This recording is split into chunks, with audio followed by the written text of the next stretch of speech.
Hello and welcome to World History Encyclopedia's podcast, where we put your questions to archaeologists, historians and curators, our experts on history. I'm Fiona Richards and I'm delighted to be here today talking to Dr. Carrie Gibson. Carrie describes herself as a US-born, UK-based historian and journalist with a large obsession about small islands. Carrie received a bachelor's degree in journalism from the University of Georgia in 1998, and after working on local newspapers and small magazines, she joined The Guardian, a UK-based newspaper, from 2000 to 2006, working in a variety of editing roles. In 2005, she graduated with an MA in History from Birkbeck College at the University of London, and in 2010 received her doctorate from Cambridge, with her thesis focusing on the impact of Haitian Revolution on the Hispanic Caribbean. Today, Carrie continues to contribute to The Guardian and its sister paper, The Observer, and her work has appeared in many media outlets, including BBC's Radio 4. She has also published 2 books. The first, Empire's Crossroads, is a comprehensive history of the Caribbean, and her latest book, called El Norte, the epic and forgotten story of Hispanic North America, which was shortlisted for the Mark Linton History Prize in January last year. Welcome, Carrie, and thanks for joining me today. Hi, thanks so much for having me. I'd just like to start with a fairly easy question. What made you change from journalism to history? I started out as a journalist because I was interested in lots and lots of things. And the nice thing about being a journalist is you get to read about or edit stories on or report on lots and lots of different subjects. But as time went on, I wanted to dig a bit deeper into certain things that were becoming quite interesting to me. One of them, for instance, was British colonial history, and that would later kind of extend to other colonial histories. So they say with journalism that it's the first draft of history, and I wanted to go a bit deeper and start writing second, third, fourth drafts of things. I mean, the two disciplines can be very complementary, and it's nice to have access to the media and be able to write comment pieces or do some reporting, as I've done for The Guardian and The Observer, and kind of marry the two things together so that readers think a little more critically, perhaps, about current events and can see the longer histories behind them. Fantastic. You say that your large obsession with small islands led to your first book. Can you tell us a little more about that? Well, I grew up in the United States. I was born in Ohio and grew up in Tennessee and Georgia, and those are all very landlocked places. I mean, technically Ohio is on a Great Lake, but they're a long way from islands, from the sea, from the oceans. And so I became fascinated with small places in many ways, because the United States is so large and so diverse. Though within that, I grew up, in my most formative years were in the Deep South, which has a long history that involves slavery and segregation. And when I looked down to the Caribbean, I saw very similar histories that played out quite differently. And so there's definitely a connection between where I grew up and what I'm interested in as a historian. But there's also just a special fascination for me about the diversity within a very small space. And of course, I live in Britain, which is, again, another place where there's a lot of diversity squeezed into a tiny space. At WHE, we are obviously fans of history, and we know how important it is to what is happening today, just as you've said. In Empire's Crossroads, you write that people might not know that the Caribbean is an important hub in the development of the modern world economy. Could you tell us a little bit more about that statement? Certainly. When you say the Caribbean today, people tend to think of, depending what country you're in, they tend to think of perhaps cricket, but mostly holidays. And so it's kind of forgotten among people who are not from the Caribbean. I mean, within the Caribbean, this is a very, very live history. But for people who go to visit and they go to a resort and it's very nice and it's sunny and isn't this great, and then they go back home, they might not realize that the entire kind of modern world was forged in the Caribbean, partly because this is where we see the development of a kind of new type of labor, and one that is now very familiar to us. Now, I don't mean chattel slavery, which is, of course, how the Caribbean developed, but some of the, and there's a lot of historians working on this, like the working practices, where do we get factories from? Where do we get our concepts of time management, overseers, labor, hierarchies? All of this sort of starts to take shape in ways that were very profound and very much a break from, say, the peasantries of medieval Europe. So what you have, in the Caribbean is you have an economy that becomes based on the enslavement of Africans, the taking of indigenous lands, the growing of monocultural, monocrop, mostly sugar, but there were other crops, and enormous riches being made from this and this sort of resource extraction. This also puts into play what is known as the triangular trade, which is when you had Europeans taking manufactured goods, such as certain types of cloth and guns, beads, and various other things, down to the coast of Western Africa, trading those for gold, for humans, for other commodities. But over time, it very much became enslaved captives. And those people were taken to the Caribbean colonies where they were used to grow sugar.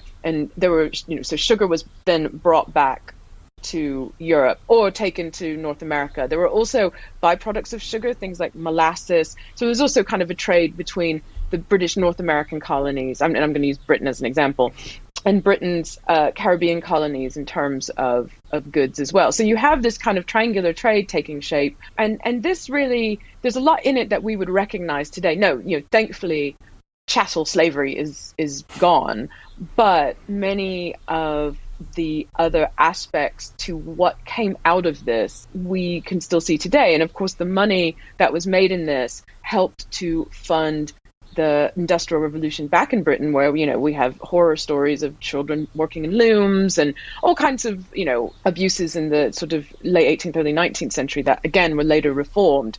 But there's a massive connection between this particular moment in the world economy and where we are now. And the Caribbean was very, very, very central to that. Yeah, that's fascinating, because you're right. Most people wouldn't have thought that there was so much going on those small islands at this time. That's great. Thank you. So next, following on from this, when one thinks of empire, I suppose many think of the British Empire and also the French empires. But as we see in your books, it was the Spanish and Portuguese who were the first to conquer and establish settlements outside of Europe, which brings us to our first question from a WHE user. And it's from Krish. And he says, why was Britain so clingy about its colonies? And how much damage has it made to the colonies and the natives of the colonies that is brushed away by a lot of historians?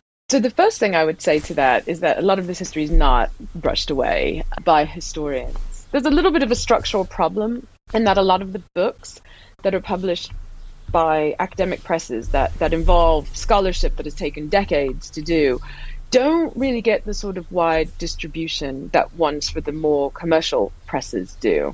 So there are decades worth of scholarship on the damage that colonialism did, not only to Britain's colonies, because this is also a theme.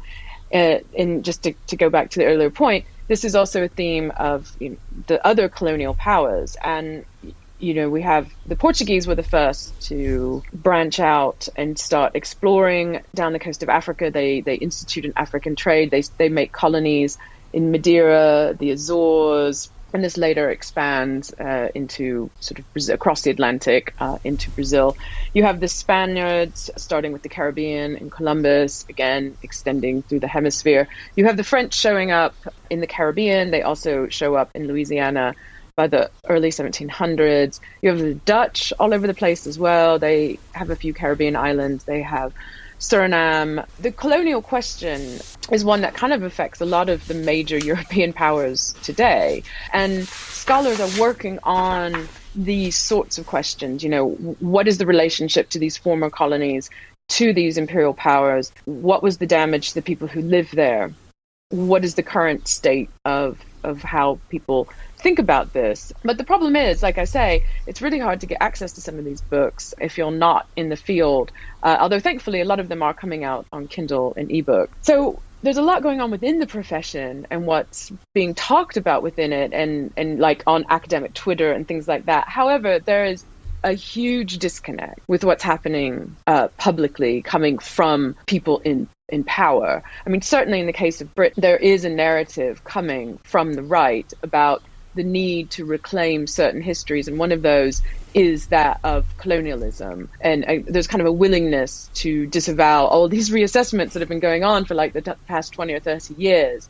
So in Britain, you have people trying to present the positive side of colonialism, or saying it wasn't so bad, which of course is deeply problematic to people who are in its former colonies. There was a poll in 2016 where something like 43% of people thought the British Empire was a good thing, and about 34% still wanted an empire, which is fascinating for a variety of reasons, but slightly troubling as well. Now, this was quite a few years ago, and we saw more recently in Britain during the Black Lives Matter protests that were triggered by what happened to George Floyd in the United States, of people pulling down statues. Especially there was one in Bristol of a famous, the city's famous slave trader, who they pulled his statue down, and threw it in the river, and that was kind of became quite a big story.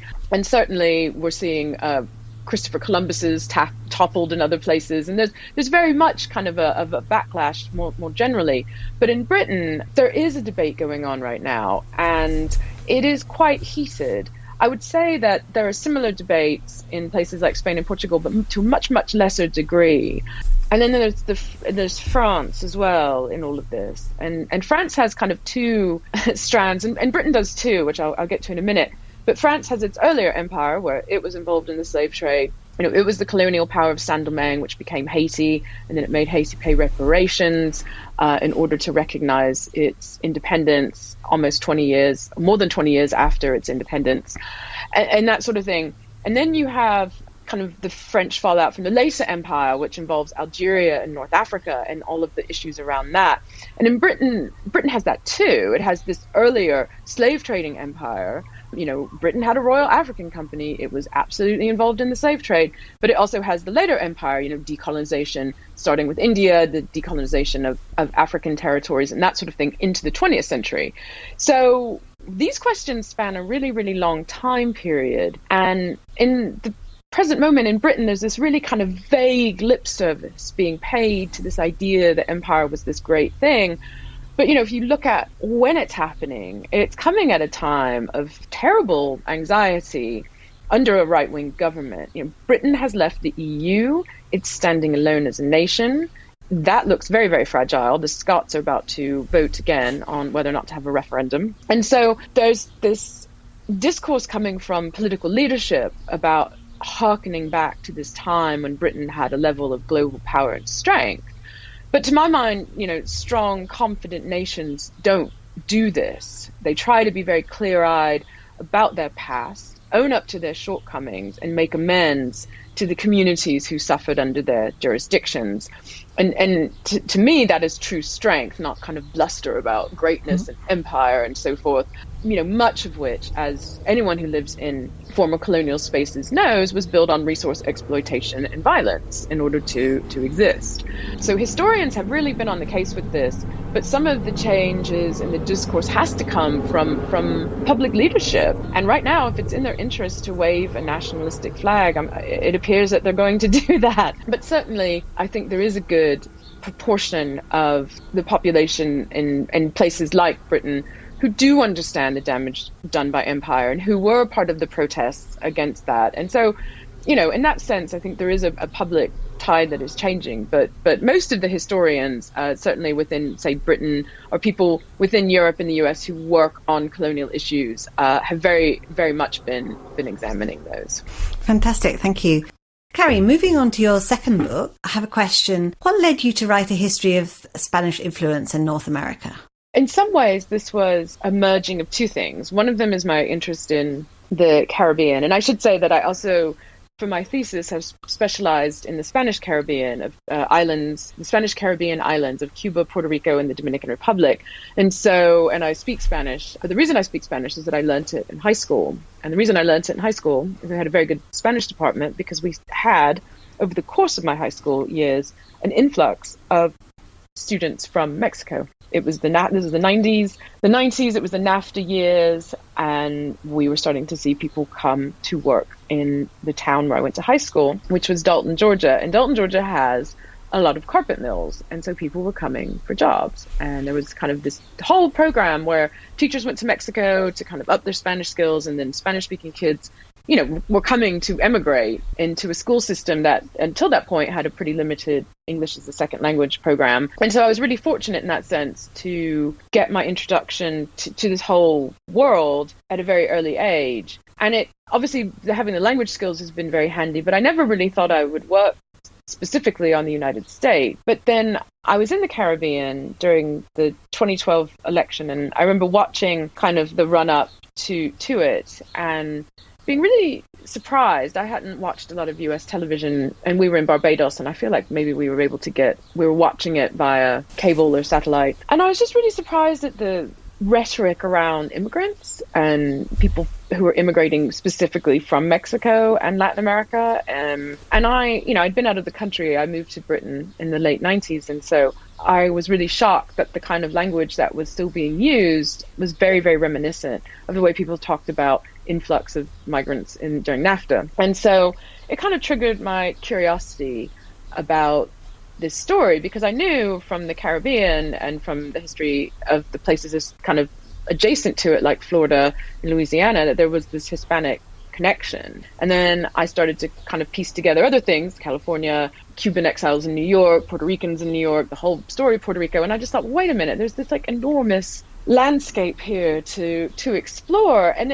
it's a history that people within the US know piecemeal. It's a very divided history. So, and I would even go so far as to argue that if you grow up a Chicano, a person of Mexican heritage in Southern California, you might be aware of the Cubans in Miami, but you might not know that full story, and vice versa. The Cubans in Miami might be slightly aware of the history of the Dominicans in New York. And I wanted to kind of join those things together, because within the field, these are often histories that don't really speak to each other. People who work on Cuba work on Cuba. People who work on Mexico work on Mexico. People who work on the U.S. or Latinos in the U.S.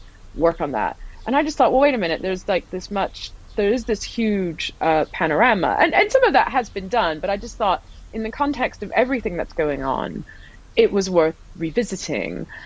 So there are historians who've kind of written across this broader landscape, but when I was writing, the whole Trump phenomena happened in 2016, where he was very overtly racist towards Latinos. And it kind of brought this question up with a lot more urgency. And it made me sort of think that, there is a story here. This is a layer, and it goes all the way back to the 1500s. I mean, this is older than the Puritans and the Pilgrim, English Protestantism, but by a long way. And while you could argue that the Spaniards didn't have the same deep footprint as they did in places like Mexico, you could also say that doesn't mean it should just be written out and forgotten. And so I wanted to resurrect that history. And like I say, in the way that I mentioned the earlier sort of fragmentation, depending where you are in the country, people have a lot of memories about this past and a lot of knowledge about this past. But again, it's not uniform, because it's not done in the same shorthand way that a George Washington or, the Mayflower Pilgrims are used as images in commercial things. And, the Hispanic past isn't really used in that way. I just thought that in that context, it was a really good time to be re-examining this Hispanic legacy. That's really interesting, because it brings me on to my next question, actually. I wanted to ask you about the term Hispanic that you had actually used in your book, because does it essentially mean Spanish, or actually does it come from the Roman Hispania, which described the Iberian Peninsula and its provinces? That's a really good question, and a really contested one. So Hispanic is not a preferred term anymore. People tend to opt for Latino or Latinx now to be more sort of gender neutral. But I chose Hispanic for a very specific reason, and it touches on what you mention, which is it comes from the Roman Hispania. It starts with the Iberian Peninsula, and it follows that history. If I said a Latino history of the US, that would signal something a bit more contemporary, because within the US, the identity of sort of Latino has been one created within the US, that, if you're a Colombian or an Argentine or something, you come to the US, people call you a Latino. Oh, are you a Latino? Or worse, oh, are you Mexican? And that's not to be rude to Mexicans, but often Hispanic people will just assume someone is a Mexican because they speak Spanish, which is, really. So there's all kinds of problems around this, as you might imagine. The reason Hispanic is not a particularly well-liked term is that it's considered to be exclusionary of indigenous people, of Afro-descended people within, the Spanish-speaking Americas. And I definitely think there's some scope for that. It's a bit more of a 19th century kind of terminology, I think. But what I wanted to do, and the reason I use it, is I wanted to kind of signal that this is a story that starts in many places, but Spain is the driving force. We're looking at what happened when Spain showed up here and everything that kind of followed. Now, people still do use the term, and the term is still used. And there's also a very specific term in New Mexico of Hispano, which is people who claim to be descended from actual Spaniards rather than sort of mestizo or Afro-descended people, or, and that's a whole separate thing. And I write about that in the book. But I wanted to kind of indicate that this is something with a very long history. This is something that, starts with Columbus. I mean, obviously Columbus never came to mainland US, but the process that started then is part of what we see today. And it makes, and I try to make the larger point that the US is part of Latin America. And it doesn't think it is, but it is. I'm sorry if you don't know this, but yeah, the US needs to think of itself as sharing that history with Mexico, with Colombia, with Argentina. Yes, I mean, it all takes different forms and goes in different directions, but the seed is shared, the roots are connected. It is fascinating because, I mean, really, it's all about the Pilgrim Fathers, isn't it? That's the sort of impression I have of American history, as I suppose lots of other Americans as well. So this is why your book was so needed and so valuable. So let's get on to some more questions. We have one here from Marjorie Kennedy, and she says, I am curious about the current state of affairs of US involvement in Latin America and how that relates to the colonialism of the past and our political involvement overthrowing socialist leaders. What can we do now to repair these countries and give them the support they need to build up their hardworking people and develop more equitable economies and safer communities? That's a really timely question, because I think the current US Vice President, Kamala Harris, is trying to figure that out. And she is in charge of a task force with this. And I think she recently met with the president of Guatemala to kind of come to grips with the scale of the issue of people leaving Guatemala who are trying to enter the US from Mexico. The US is really trying to figure out what to do because they are getting a lot of people coming over the border. But to kind of answer the second part of that question first, there are just so many issues. It is a very, very tangled knot. So I'll give one example, which is one of the reasons that people are leaving places like El Salvador and Honduras is gang violence. People do not feel safe in their own countries, in their own homes. They're willing to just risk everything to get out. So in the case of El Salvador, I mean, there's very much a U.S. connection to this. And as I tell you what happened, think about how is it that we unpick this? How do we make this right? So in the 1980s, a lot of people left El Salvador for the U.S. The U.S. was backing the government in the civil war there as well, and tens of thousands of people were killed.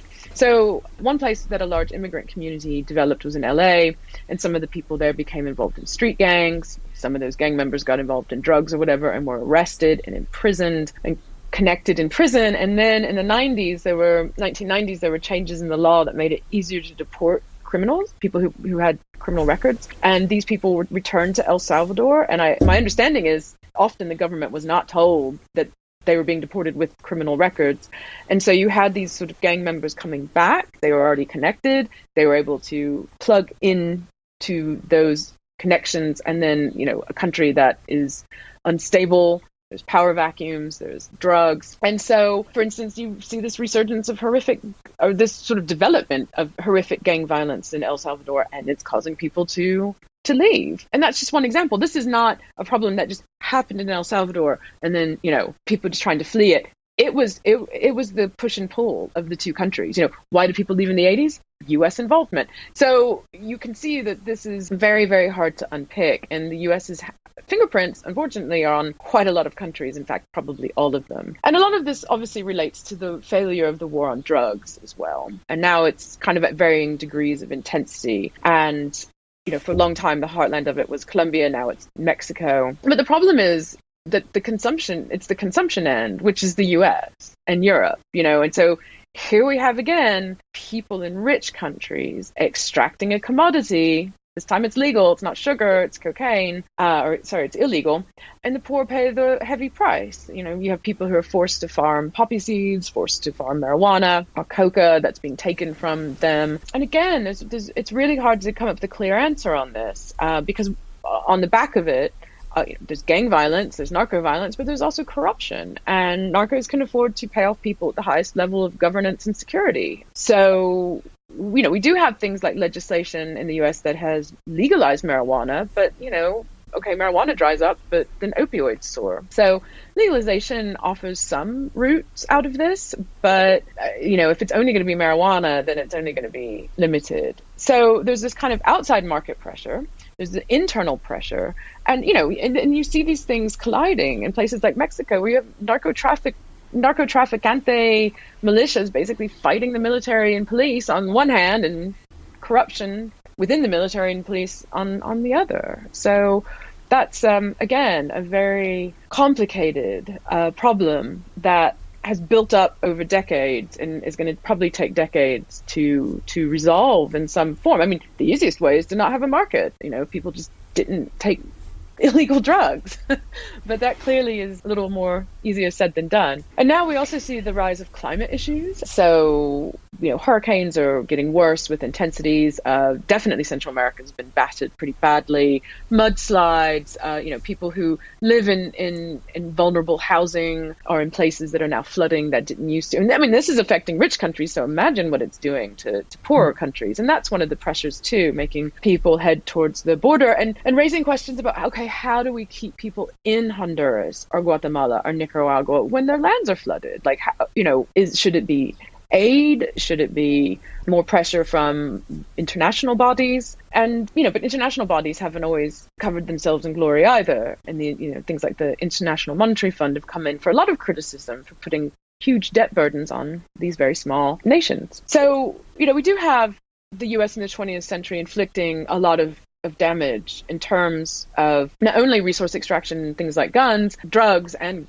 guns too. I mean, that's the other thing is, of course, a lot of the guns from the US are finding their way to the South. So like when you cross the border in Mexico, it says, please don't bring your guns. Guns aren't actually legal in Mexico, but people bring them. Somehow they get smuggled. But, the US in the early 20th century, and certainly during the Cold War, really tried to stop certain political movements, ones that might have, but maybe not, led to more equitable societies. And you can really see how this plays out with Cuba, which of course has a lot of poverty, but has a high degree of social welfare provision, despite all the punitive actions that it has faced since its revolution in 1959. So, we're coming on for decades of the embargo, and yet somehow Cuba has managed to make sure that people are literate, that there's a healthcare system. And it raises questions about what might have happened if leaders like Jacobo Arbenez in Guatemala hadn't been overthrown. In the 50s, he was very much into doing land reforms, and he was seen as a kind of threat. The U.S. wanted him out of the way. Of course, Salvador Allende was murdered in Chile in 1973. But to my mind, this isn't necessarily just a 20th century question. It goes back much, much further. And I write about the earlier kind of time of U.S. intervention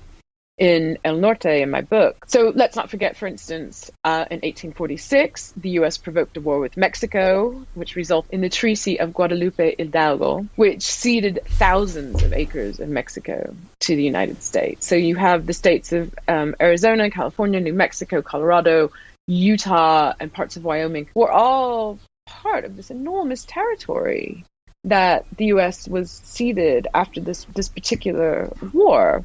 And then in the 1850s, there were kind of plots and efforts to annex the island of Cuba to the southern U.S. slaveholding states as a way to sort of extend slaveholding to the South. And those did not come to fruition, of course, but there were definitely a few plots and a few attempts. And then you have Puerto Rico, which was just handed over from Spain to the U.S. in 1898. So, Puerto Rico is a U.S. colony, and yet when you look at its sort of statistics, it receives less money, its health outcomes are bad. The U.S. did not clean up the damage after Hurricane Maria in 2017. There's a picture of President Trump, famously throwing paper towels at people during a photo op after the hurricane. And it's burdened by a huge debt crisis. And because it's not a state, it isn't allowed the same relief that a bankrupt state or city would get in the U.S. So, perhaps in figuring out how to help the rest of Latin America, it might do well for the U.S. to solve the problems in Puerto Rico as a starting point in some ways. My understanding is with this current push to try to make Central American nations a little more stable so that people won't leave, in some ways that's very different to Puerto Rico in that Puerto Ricans have U.S. passports and they can live anywhere in the U.S. And so they're not part of what is seen as like an immigration issue. However, it is a colony, and Puerto Rico is part of Latin America.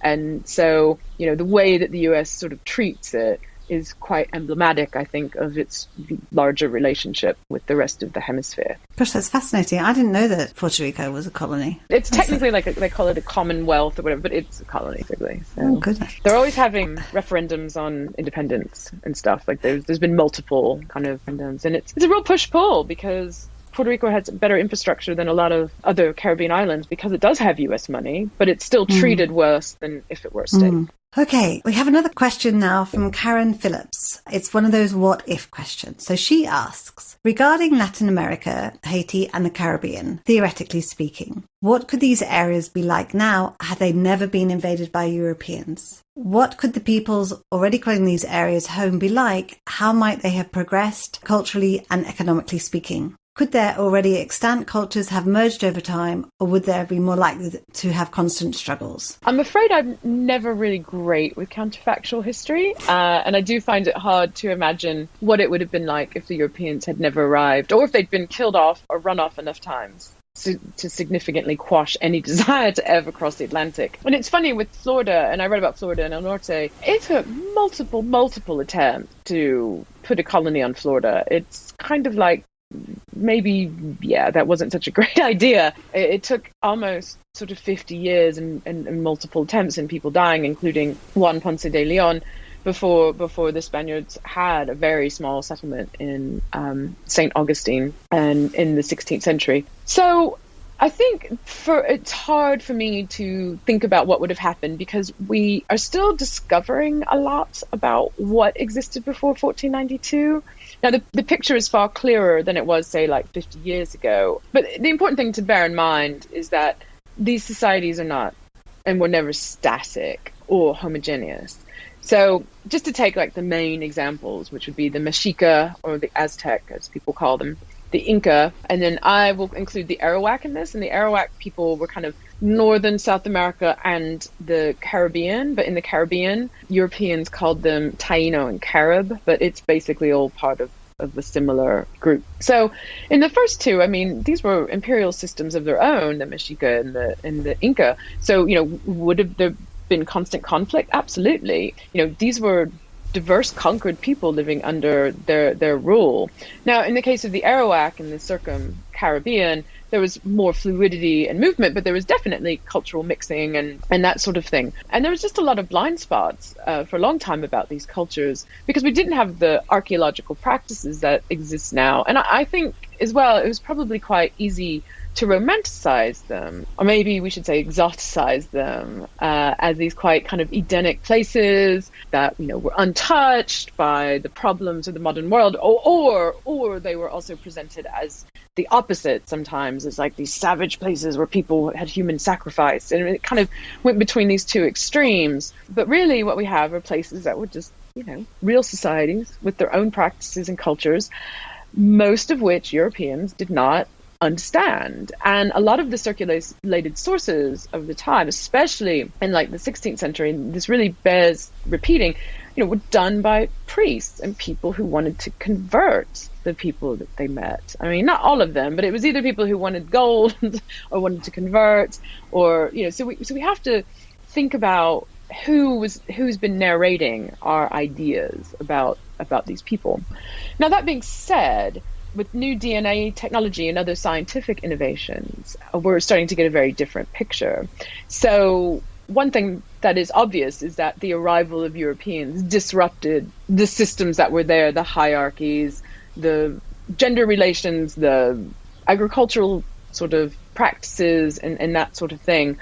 But that didn't put an end to these places and to indigenous cultures. And certainly throughout the hemisphere, there are absolutely indigenous communities that remain. And places like Mexico have a number of indigenous languages that are still spoken. And in the case of the Caribbean, where the narrative has long been that everyone died from disease, everybody was killed either by the Spaniards or by disease, new DNA technology is showing us that that past actually is genetically alive in people. And so, when you start to say, well, what are the traditions and what do people do in these various islands, and like that, is that coming from that sort of indigenous past as well? And so all this kind of new technology is making people really rethink what we already know about these regions. So it's kind of a really interesting time to be working on this. And I don't do archaeology, but it feeds into the writing of history, because historians then have to rethink what we know. If we find out that, a certain segment of, Arawak people had a certain technology, well, wait a minute, what does that mean? And when we talk about, how they might have progressed or changed over time, I mean, it's interesting because there was already such exceptional technology.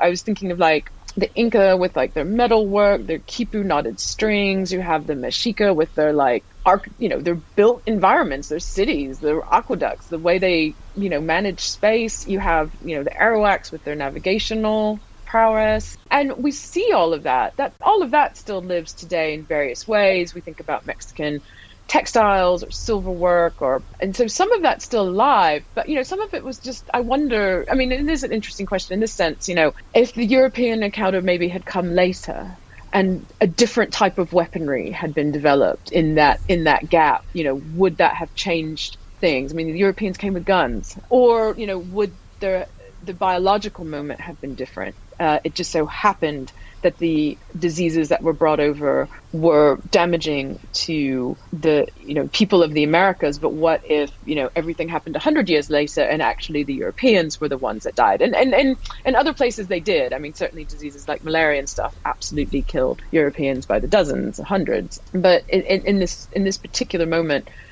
had the timing been slightly different, it's hard to say, but it certainly could have perhaps tipped the other way. And then just thinking about this, I was thinking about, what if it had been Moctezuma was like, oh, I'm going to lead a flotilla across this ocean. And that is actually quite a fun thing to imagine if he had shown up with a bunch of ships, resplendent in his capes and feathers and what have you, to say, I'm here. What is this nonsense in southern Spain? But I guess my point to this question is, this is not a past that is past. There's still a living history element to this. So, yes, it was forever altered by the arrival of Europeans, but that's not to say that we can't kind of glean some of it. Fantastic. As Karen says, it's fascinating to wander through the what ifs. And I really like the idea of him turning up in Spain. That's really great fun. Nearly last question for you, I think. This is from David Walter, and he says, modernity is the yardstick by which we measure the progress, stability and culture of nation states in today's international system. Has any semblance of pre-colonial values of Africa, Asia, Latin America, the Pacific, the Caribbean and North America, in fact, helped shape the identities of these nation states? So this is like a really broad question, and I can't really comment about pre-colonial values or practices or beliefs in all of these places. I mean, even within Africa or Asia or Latin America, there'll be huge variation in what comprised kind of pre-colonial, pre-European life. But what I will say instead is that it might be helpful to pick at the issue of modernity and what we mean by that. Now, historians have been doing this for a while now, and there was a little bit of a modernity arms race about who was the most modern that you wouldn't have thought of. So there's all kinds of, the Romans were modern. No, the ancient Greeks were the most modern. Or no, actually the Arawaks with their canoes were the most modern. Or, everybody kind of had a case for certain types of modernities, which is interesting. And it's been a really useful kind of turn, especially helping to move us away from Eurocentrism, certainly. But I still think the real issue is what is the modernity we're talking about. Now, one case that I write about in my book, in El Norte, is Mexico at the turn of the 20th century. And there was a time when in Latin America, Brazil to a degree, and Mexico and other places were kind of enthralled to positivism. So in my case, in El Norte, I write about Mexico at the turn of the century and the positivists, many of whom were influential in Latin America at the turn of the 20th century. And these were, I don't know if we'd call them technocrats, but at the kind of heart of what they were about was having measurable progress, the idea that there was this kind of measurable, observable progress. I mean, that's kind of part of it, but it's the part that to me is kind of the most interesting, because it's very related to how we live right now. The more apps, the more metrics, we're progressing. So in the late 19th century Mexico, you have a dictator, Porfirio Diaz, and he surrounds himself with these sort of positivist technocrats, and they lay railways and they industrialize, and Mexico's becoming modern and joining the modern world, and there's this kind of whole discourse about this, and everything was measurable. You get your telegraphs and your electricity, and there's an idea that this was this kind of unstoppable march to what people might call modernity. But at the same time, none of this was democratic. Poor were losing their land. The rich got richer. And by the end of it, this whole period ends in the Mexican Revolution, which completely disrupts the country for a decade. So, we really have to kind of question the assumption of modernity. Like, does it just mean technological innovation? I think there's this idea that technological innovation will lead to order and stability, and poverty, and everybody will be happy. But I think if we look at social media in the last 10 years, if that's a technological innovation and where it's gotten us, I think we're heading for a decade of disruption. So, what is it? What is modernity? I mean, it's very much a philosophical question. I mean, you could argue it in many ways. You could say it's just a break with the past. It's kind of a new way forward. But I don't know. Sometimes I feel like older practices just get kind of rewrapped in shinier packaging, and so we see these things come. We see these great leaps forward in terms of technology or human health or things like that. But then the same problems are still there. The same problems haven't been solved, like poverty, inequality, land dispossession, and that sort of thing. So, what does modernity mean? Does it mean indoor plumbing? Does it mean nuclear weapons? The very fact that we even have wars makes me think that we're not quite as modern as we'd like to pretend we are.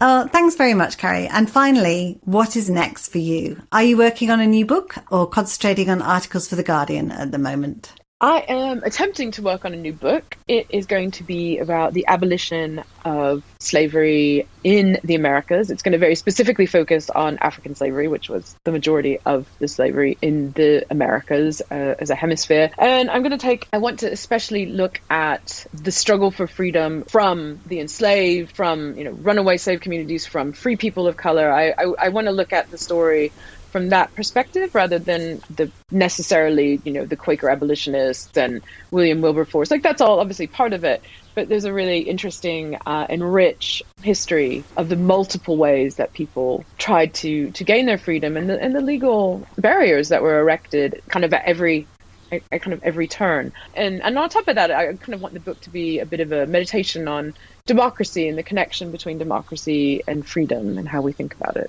So, but I say I'm trying because as we speak, Brazil is having kind of the worst COVID numbers in the Americas, and Colombia is having protests right now. And all the places I want to go are kind of having COVID-related fallout. So hopefully I'll be able to actually get to them at some point. But for the moment, I'll have to do with digital archives and things like that. Fantastic. So here's hoping. Yeah, it sounds fascinating. And yes, definitely, it's going to be a whole new world when we come the other side of COVID, I think. Okay. Well, Carrie, thank you so much for joining me today. It's been a pleasure having you on our podcast series, and thank you for your time. Thank you. It's been a pleasure to be here.